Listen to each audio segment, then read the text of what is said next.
Doctor Tuesta, ¿qué tal? Buenos días. Buenos días, gracias por la invitación. Gracias por estar con nosotros. Y para usted, ¿qué significa el informe de la Comisión de Venecia? Que inusual es incorrecto, es ilegal, que efectivamente da la razón a aquellos que aseveran que había un golpe de Estado en este quiebre constitucional. Hasta antes del informe, creo que era previsible que este iba a ser un informe que iba a ser tomado por ambos como si fuera el éxito de sus posiciones.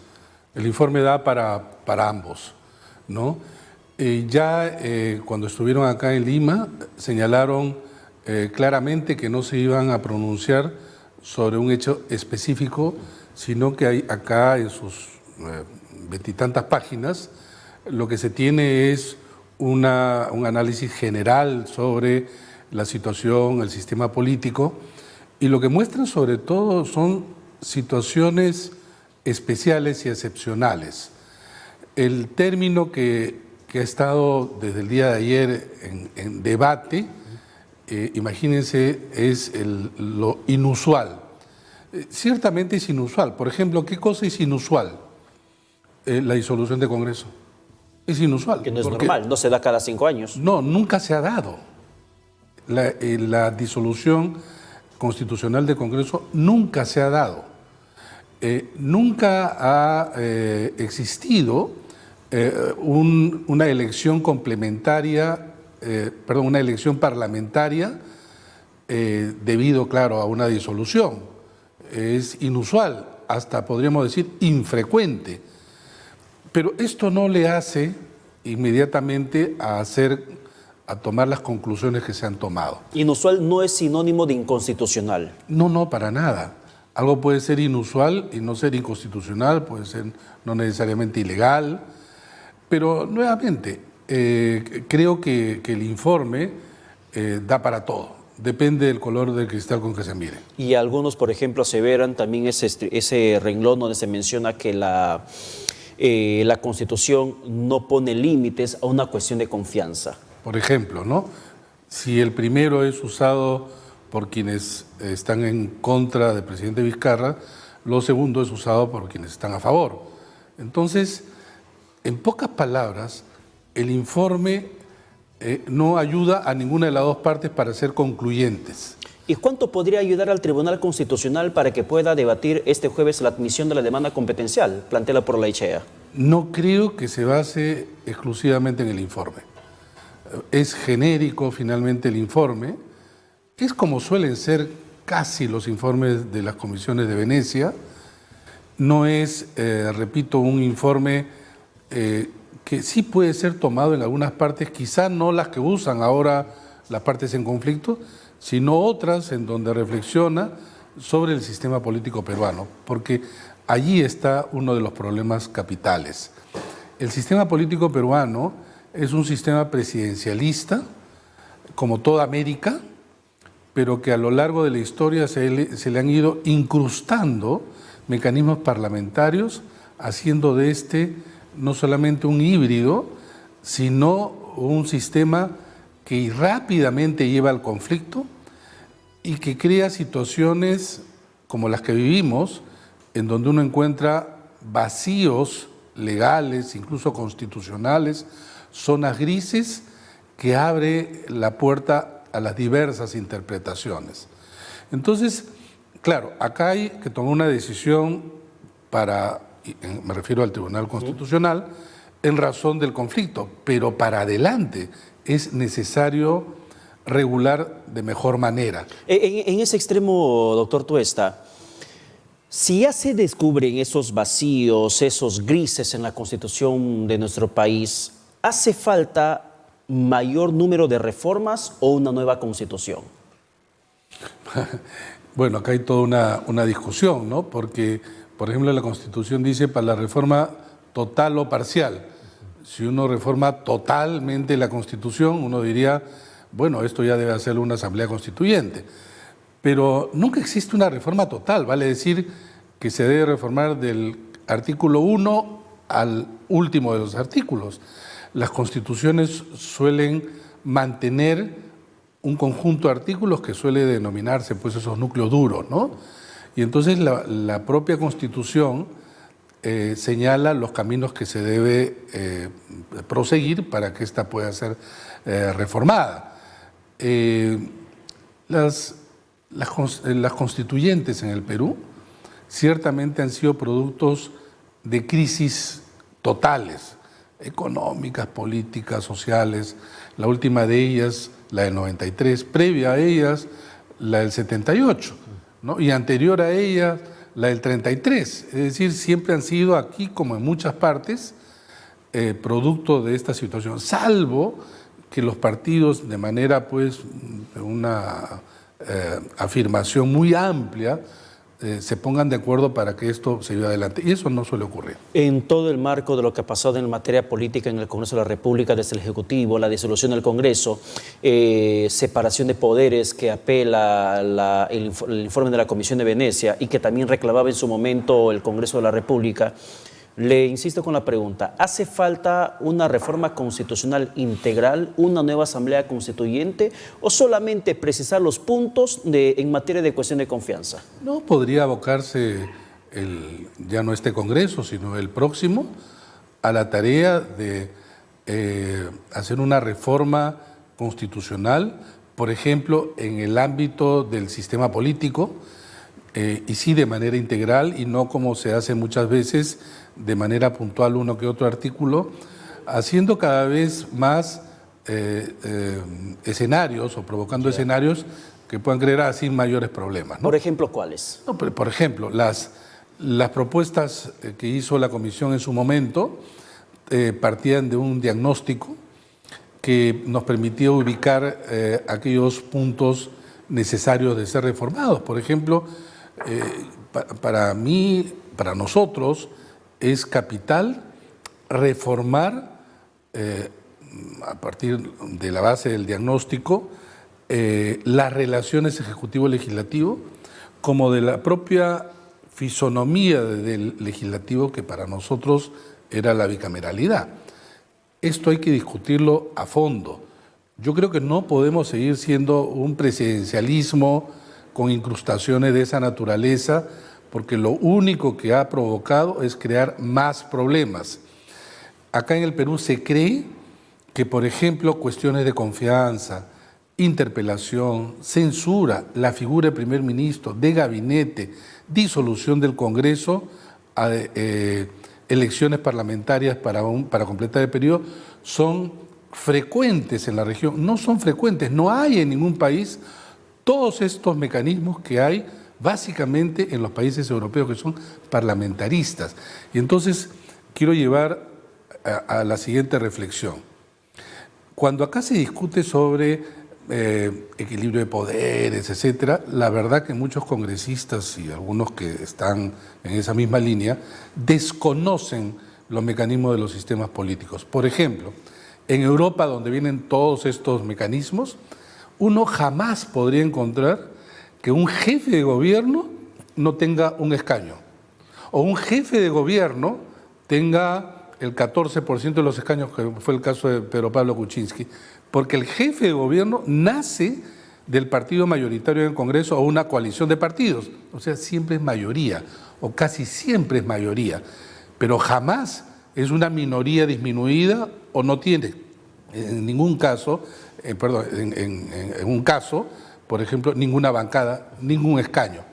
Entonces, hacer las comparaciones parciales yo creo que lleva a equívocos, pero regresando al tema, creo que esto lo debemos discutir. El problema es que en las discusiones en el Parlamento, cuando se discute estas cosas, se está pensando generalmente en el momento actual.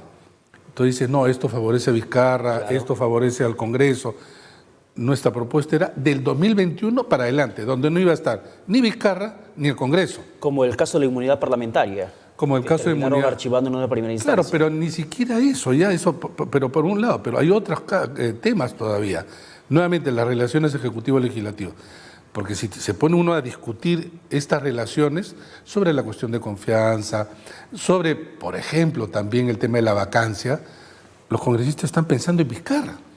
Y nosotros queríamos sacar las reformas del presente, de la coyuntura inmediata, para colocarlos en las reglas del juego del Bicentenario, del 21 para adelante, donde no va a haber Vizcarra, no va a haber Congreso. Entonces son nuevas reglas para nosotros que era necesaria, obviamente, incorporar. Y hablando de nuevas reglas, finalmente se comienza a debatir también la posibilidad de que los congresistas disueltos puedan postular a este 2020. Pero para que eso ocurra, tendría que el Tribunal Constitucional no darle pie o no dar trámite siquiera a esta medida cautelar presentada por Pedro Laechea, el titular de la Comisión Permanente. ¿Usted teme lo que pueda definir el Tribunal Constitucional en los siguientes meses? Porque creo que en días no va a ser. Pero son dos cosas distintas. La reelección o la probable o potencial para algunos reelección parlamentaria es un tema distinto de lo interpuesto por Pedro Laechea ante el Tribunal Constitucional. En el primer caso se debaten algunos constitucionalistas u otros que sí es posible que puedan ir a la reelección. Yo personalmente estoy a favor de la reelección parlamentaria, lo he escrito, en su momento incluso puse a esta pregunta del referéndum, pero sí fue aplastantemente aprobada. Y la idea de fondo, no la lectura literal de la Constitución, la idea central era que un congresista no podía permanecer en el cargo de manera seguida, reiterada, inmediata, así continua, a través de una elección.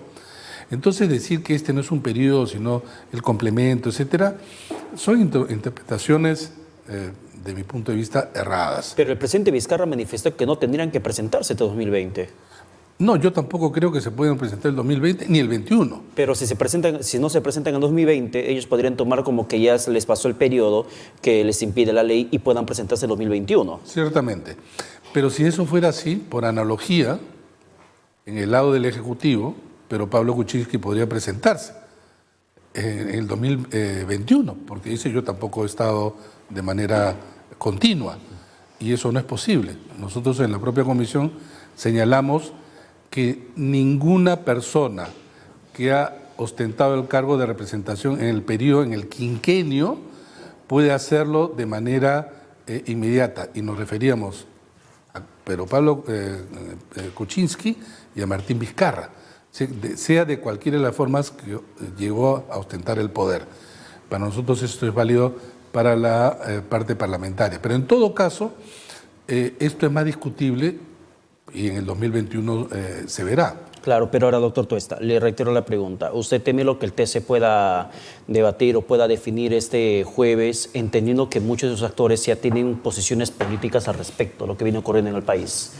Sí, yo creo que se han pronunciado en ambos sentidos y casi más o menos uno podría observar que hay una votación dividida y por lo tanto también les dificulta aceptar o debatir pronto, ¿no? Porque si esto fuera claro para ellos probablemente quizás se hubiera resuelto. Es que ahí hay un tema que ellos tienen que, en primer lugar, decidir. Si es que admiten la demanda, están señalando, entre otras cosas, que Pedro Laechea sigue siendo presidente del sigue Congreso. siendo, en la medida en que lo presenta como tal. Claro. Un Congreso que en principio está disuelto, ¿no? Entonces yo creo que esa es una discusión que probablemente para ellos no les será fácil. Harta complicada la discusión en todo caso. Sí, sin duda, sin duda. Yo creo que además esto no se va a solucionar mínimo 2 meses, y en los 2 meses estamos en diciembre. En diciembre las candidaturas ya están inscritas y los partidos están haciendo campaña. Y muchos congresistas probablemente, o excongresistas, estarán haciendo ya su vida, sobre todo los que están en provincias y regiones. Ya regresaron todos. Ya regresaron, por eso están haciendo su vida. En fin, retrotraer a uno, que se reabra el Congreso, eso sería un punto. Y que además el Congreso inmediatamente puede hacer 2 cosas: vacar al presidente Vizcarra y 2, elegir a los 6 miembros del Tribunal Constitucional.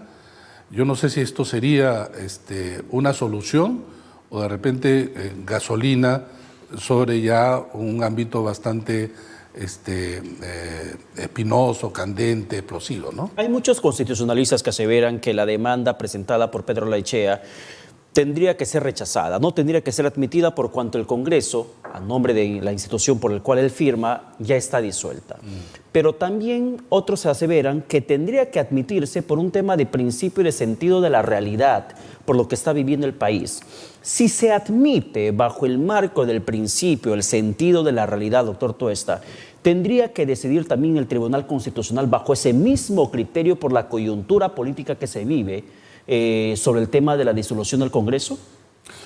Yo soy de las personas que sí cree que sería bueno para el país que el Tribunal Constitucional se pronuncie. Probablemente ellos también estén en esta misma línea. El tema es por dónde pasa. Si pasa por lo presentado por Pedro Laechea, para algunos es ya tomar algunas decisiones y pueden estar en contra de esas decisiones. Y entonces, ¿qué caminos se pueden explorar o que han estado explorando? Que lo presente el Defensor del Pueblo, el mismo gobierno, en un caso extremo también. ¿Por qué no? Y yo creo que pondría fin, en todo caso, a un tema que además le favorecería al gobierno en el siguiente sentido. El gobierno tiene legitimidad de sus actos. Ahí están aprobados por la ciudadanía. El gobierno debería buscar la legalidad de sus actos, que me refiero sean ya no cuestionables, ¿no? Pero bueno, vamos a ver qué... ¿Y los actos del jefe de Estado han sido legales, además de ser legítimos? No, esto está pues en cuestión. Para usted, sí, a Fernando Tuesta le pregunto, para Fernando Tuesta, el presidente de la Comisión de Alto Nivel de Reforma que en su momento se había dado... No suelo pronunciarme de esto porque creo que... ¿Esto es legal? Yo creo que esto reduce, acota en una frase algo que es muchísimo más complejo, ¿no? Para mí, repito, esas zonas grises, interpretables, da para todo, ¿no? Lo que sí es cierto, y más allá de la legalidad y la legitimidad, es algo que nos debe hacer también reflexionar en general. Si uno compara, para empezar, golpes de Estado, en el Perú los ha habido y muchos, salvo el día 30, que puede haber sido un día interrogante, los demás días el país siguió funcionando en todas sus instancias. Hasta el momento.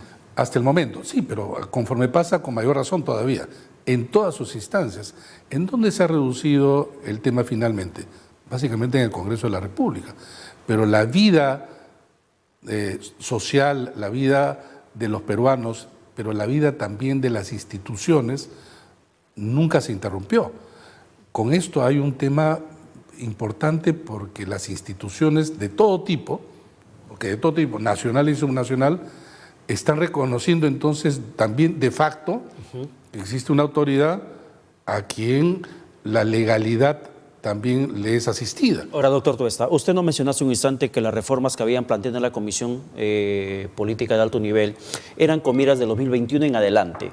Y si nos anticipamos a los escenarios con este Congreso, en este proceso electoral complementario, ¿qué tipo de Congreso podríamos tener en año y 5 meses, entendiendo que las reglas de juego básicamente son las mismas que han permitido que lleguen estos que han sido disueltos? No hay nada que nos indique que sea mejor. No hay nada que nos indique que sea mejor. Quizá lo único que nos puede indicar es que difícilmente un partido va a tener una mayoría absoluta en el Congreso. Y eso ya cambia las relaciones. Yo creo que va a ser un parlamento mucho más fraccionado. Creo además que los partidos que están en el Congreso, al contrario, tienen mayor ventaja que otros, porque esta es una campaña muy corta. ¿Puede ser la oportunidad de la izquierda de tener mayoría en el Congreso? No, imposible. Esos son sueños o pesadillas de muchos. Por una sencilla razón. El único partido inscrito que estaba en el Congreso era el Frente Amplio, que sacó, sabemos, 20 escaños y luego se quedó con 10. Se disolvió.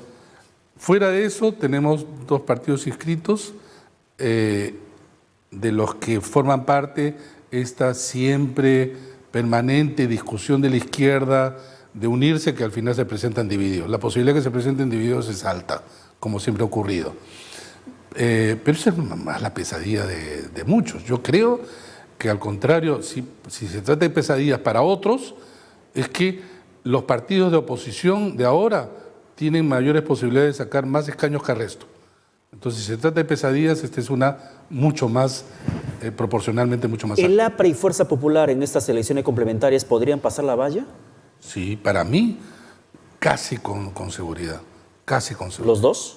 Los dos, claro que sí. Por una sencilla razón. Yo creo que cuando se habla de este punto se cree que la valla es algo así como un ejercicio individual de partido con el partido. No, este es un reparto de torta. Entonces, si es que la valla no es pasada por Fuerza Popular y el APRA, digamos que se queda en 4%, ese 92%, ¿quién lo va a tener? ¿Que Acción Popular, Alianza para el Progreso? ¿Cuánto? ¿8, 10, 12? Digamos que eso sea así. Queda todavía un porcentaje mayor. ¿Quién lo va a hacer? 12 partiditos chiquitos que ni siquiera son conocidos por la gente, imposible. Para mí es una campaña, al contrario, muy estrecha en tiempo, que solamente será enero, la posibilidad que otros nombres, otros logos, otros partidos puedan imponerse. Repito, para mí la posibilidad de un mayor fraccionamiento, porque no va a haber una fuerza popular que saque 73 de 130 congresistas. Como ya pasó. Como ya pasó, eso no se va a repetir, entonces da campo a una mayor distribución y fraccionamiento también. Ya, para ir terminando, doctor Tuesta. El presidente Martín Vizcarra en este interregno parlamentario. No hay Congreso, no hay parlamentarios que puedan someter votos dentro de un pleno, pero tiene sí la facultad constitucional de gobernar mediante decretos de urgencia. ¿Cuáles son los decretos de urgencia o las leyes que en su momento se han visto afectadas en el Congreso que tendría que aprovechar este interregno de 4 meses el presidente Martín Vizcarra? En términos de reforma política, por ejemplo, modificar o eliminar las disposiciones transitorias de las leyes que se aprobaron que desnaturalizaban el texto de la ley. Entonces, por ejemplo, cuando se hablaba de paridad y alternancia, ¿no? Las disposiciones transitorias la mandaban de acá a 10 años. O democracia interna, lo que hacían era que los partidos inscritos se vean privilegiados en comparación con los nuevos. Y así sucesivamente, ¿no? Entonces, eso es uno. Y dos, incorporar otras que fueron presentadas por el Ejecutivo como parte del paquete y que nunca fueron discutidos siquiera. Están ahí dormidos y algunas de ellas con miras al 2022, que son elecciones regionales y municipales, que pocos ven y mucho menos se interesan. Finalmente, ¿el presidente Vizcarra lo ha vuelto a llamar en este proceso? No, en lo absoluto.